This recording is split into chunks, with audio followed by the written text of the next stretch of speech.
नमस्कार दोस्तों, स्वागत है आपका हमारे YouTube चैनल सक्सेस ट्यूटोरियल पर। देखिए बच्चों, अपने कोऑर्डिनेट ज्योमेट्री से रिलेटेड क्वेश्चंस चल रहे थे और अपने 9.1 एक्सरसाइज कंप्लीट हो चुकी है। ठीक है, आज हम स्टार्ट करने जा रहे हैं एक्सरसाइज 9.2। तो 9.2 में अपने जो फॉर्मूला यूज में आएगा वो होगा एक तो मिड पॉइंट फॉर्मूला और एक होगा सेक्शन फॉर्मूला। ठीक है बच्चों, तो देखिए क्वेश्चन स्टार्ट करते हैं। और सबसे पहले अपनी क्वेश्चन है क्वेश्चन नंबर 1, जिसमें आपको गिवन है पॉइंट ए एंड बी और साथ में आपको रेशियो दे रखा है कि कोई पॉइंट P है, वो ये जो लाइन सेगमेंट है AB उसको 2:3 में क्या कर रहा है, इंटरनली डिवाइड कर रहा है। ठीक है, तो हमें पॉइंट P के कोऑर्डिनेट फाइंड आउट करके बताना है। ठीक है, तो हमने एज्यूम क्या कर लिया, let point P on line segment AB divides the point in the ratio of 2:3। ठीक है बच्चों, तो देखिए बाय यूजिंग सेक्शन फॉर्मूला, जब भी आपको रेशियो वाले क्वेश्चंस मिलेंगे वहां आपको सेक्शन फॉर्मूला यूज करना है। ठीक है, तो देखिए सेक्शन फॉर्मूला क्या होता है अपने, m1x2 plus m2x1 upon m1 plus m2, ये हो गया x कोऑर्डिनेट के लिए। सिमिलरली y कोऑर्डिनेट के लिए तो वो क्या हो जाएगा, m1y2 plus m2y1 upon m1 plus m2। तो हम क्या करेंगे, यहां से वैल्यूज पुट करेंगे। ठीक है बच्चों, तो ये हो गया अपने x1 y1, ये हो गया x2 y2, ये हो गया आपने जो फाइंड आउट करना है वो पॉइंट, और रेशियो अपने पास में क्या है, m1 m2 की वैल्यू 2 और 3। ठीक है, तो यहां से वैल्यूज यहां पुट करेंगे और आंसर फाइंड आउट करेंगे। तो क्या हो जाएगा, m1 है अपने पास में 2, तो 2 मल्टीप्लाई 7 प्लस 3 मल्टीप्लाई 3, तो बच्चों की और डिवाइड में हो जाएगा m1 प्लस m2, तो ये हो गया 2 प्लस 3। सिमिलरली m1 y2, तो m1 y2, तो ये हो गया 2 मल्टीप्लाई 9 प्लस 3 इंटू 5। ठीक है बच्चों, और डिवाइड में क्या आ जाएगा, सेम रेशियो। ठीक है, दोनों का एडिशन। अब देखिए 7 2 जा 14 प्लस 3 3 जा 9 अपॉन 5 एंड 9 2 जा 18 प्लस 5 3 जा 15 अपॉन 5। ये आ गए अपने पास में x और y कोऑर्डिनेट। ठीक है, तो दोनों को ऐड कर लीजिए, ये हो गया आपने 23 अपॉन 5 एंड ये हो जाएगा 33 अपॉन 5। तो यही हो जाएंगे अपने पॉइंट P के कोऑर्डिनेट। ठीक है बच्चों, लास्ट में आपको राइट कर लेना है, hence point P is equals to 23 upon 5 and 33 upon 5। ये हो जाएगा अपने फाइनल आंसर। इसी प्रकार सेकंड क्वेश्चन में आपको एक्सटर्नल सेक्शन दे रखा है, तो एक्सटर्नल सेक्शन के लिए हम क्या करेंगे, यहाँ पे माइनस सिंबल यूज करेंगे। ठीक है बच्चों, तो हम अब स्टार्ट कर रहे हैं क्वेश्चन नंबर 5। ठीक है, तो इसमें आपको दे रखा है कि कोई पॉइंट है AB पर जो एक्सिस पे स्थित है। ठीक है, तो इसके लिए मैंने आपको बताया था कि अगर कोई पॉइंट एक्सिस पर स्थित हो तो उसके कोऑर्डिनेट होते हैं x0, और अगर कोई पॉइंट y एक्सिस पे स्थित हो तो उसके कोऑर्डिनेट होते हैं 0 y। ठीक है बच्चों, तो इससे रिलेटेड आपके y एक्सिस वाला आप खुद करोगे, एक्सिस वाला मैं बता रहा हूं।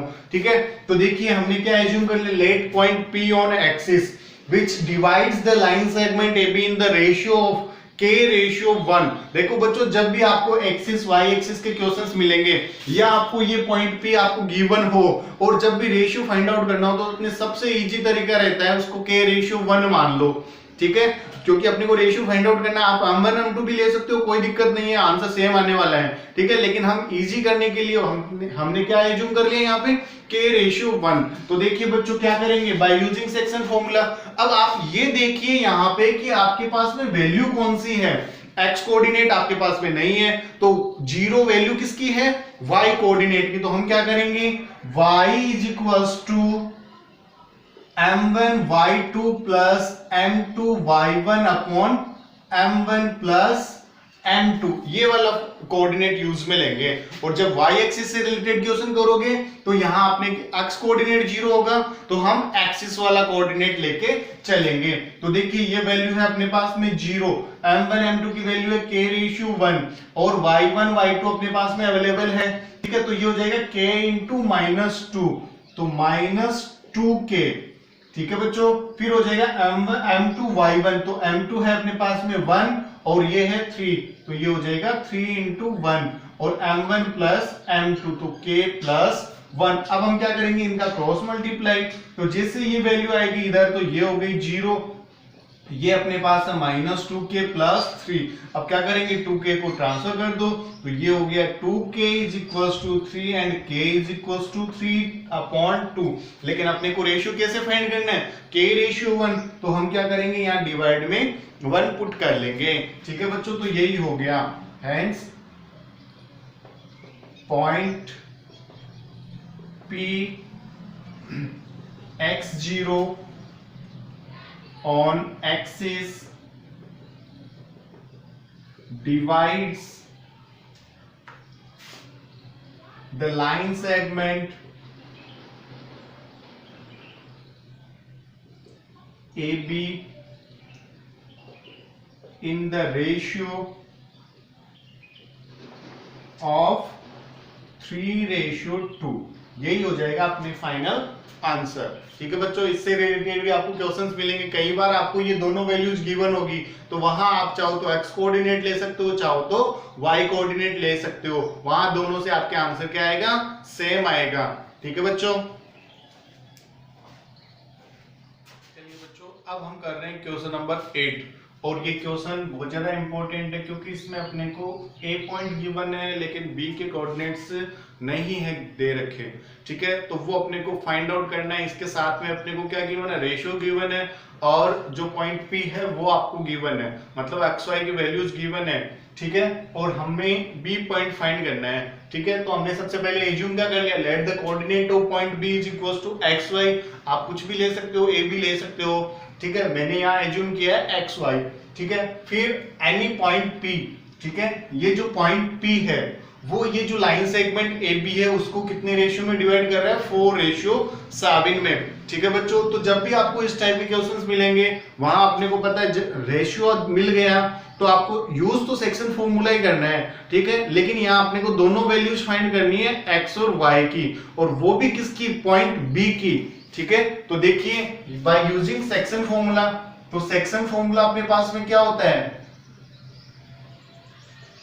वो होता है xy = m1x2 + m2x1 upon m1 + m2 and m1y2 + m2y1 upon m1 + m2। तो देखिए बच्चों, पहले हम x की वैल्यू फाइंड करेंगे, तो x की वैल्यू अपने पास में कितनी है, 3। ठीक है, तो यहां फॉर्मूला क्या बनेगा इसके लिए, m1x2, तो 4 × x, तो ये बन गया 4x + 7 × -2, तो ये हो जाएगा -2 × 7 एंड 4 + 7। ये हो गया अपने x coordinate. Similarly y coordinate कितना अपने पास में, 5, और फॉर्मूला क्या होता है, m1y2, तो 4 × y, तो ये हो गया 4y 7 × 3, तो +7 × 3/4 + 7। ठीक है, तो देखिए फर्स्ट हम x की वैल्यू फाइंड करेंगे, तो यहाँ दोनों का क्रॉस मल्टीप्लाई करेंगे। उससे पहले थोड़ा सा ऐड कर लेते हैं इनको। ये हो गया ±14/11 एंड हियर 5 = 4y + 7 3 21/11। अब देखिए 11 3 33, कितना हो जाएगा, 33 = 4x - 14 एंड हियर 55 = 4y + 21।